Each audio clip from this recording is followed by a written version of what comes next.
आज मी तुम्हाला झारखंडच्या मातीखाली लपलेले एक सत्य सांगणार आहे आणि ज्याकडे आपण अनेकदा दुर्लक्ष करतो.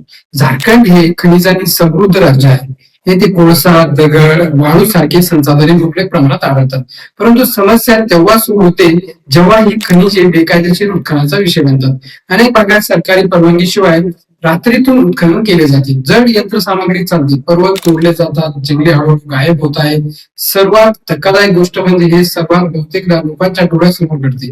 बेकायदेशीर उत्खननाचा परिणाम केवळ जमिनीपुरता मर्यादित नाही, त्यामुळे नद्यांचा मार्ग बदलतो, जमीन खचते आणि जवळपास राहणाऱ्या लोकांचे जीवन धोक्यात येते. अनेक ठिकाणी पिण्याचे पाणी देखील दूषित झाले आहे. सरकार आणि प्रशासन वेळोवेळी कारवाई करते, यंत्रे जप्त करते आणि खटले दाखल करते. पण प्रश्न असा आहे की जर सर्व काही घडत असेल तर हे अवैध उत्खनन का थांबवत जात नाही? बेकायदेशीर उत्खनन ही केवळ पर्यावरणाची समस्या नाही, हे व्यवस्थेचा कमकुवतपणा देखील उघड करते. कागदावर नियम मजबूत असले तरी हे जमिनीवर कमी पडतात. आता विचार करा, ज्या जमिनीतून आपण आज बेकायदेशीरपणे संपत्ती काढत आहोत ती उद्या आपल्या मुलांना काय देईल? तुम्हाला काय वाटते? झारखंड मध्ये बेकायदेशीर खोदकाम खरोखर थांबवता येईल का, की हा मुद्दा बातम्या आणि सोशल मीडिया पुरता मर्यादित राहील? तुम्हाला जर आमचा व्हिडिओ आवडला असेल तर कमेंट मध्ये नक्की शेअर करा आणि फॉलो करा.